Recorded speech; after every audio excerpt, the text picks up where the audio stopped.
بسم اللہ الرحمن الرحیم۔ حضرت ابو ہریرہ رضی اللہ عنہ سے مروی ہے کہ رسول اللہ صلی اللہ علیہ وسلم نے فرمایا،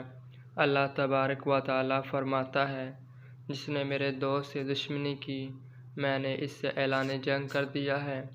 اور میرا بندہ جتنا میرے عائد کردہ فرض کی ادائیگی کر کے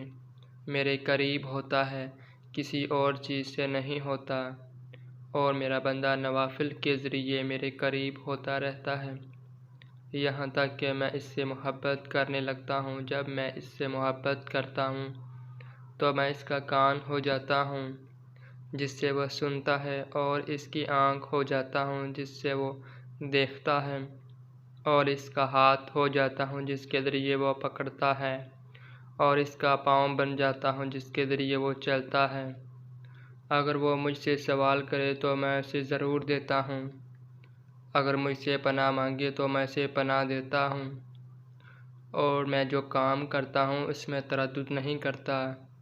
لیکن مومن کی روح قبض کرتے ہوئے مجھے تردد ہوتا ہے۔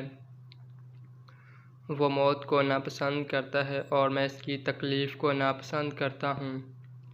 حضرت عبداللہ بن عمرو بن عاص رضی اللہ عنہ سے مروی ہے کہ رسول اللہ صلی اللہ علیہ وسلم نے فرمایا، ایمان تمہارے پیٹ میں اس طرح خراب ہوتا رہتا ہے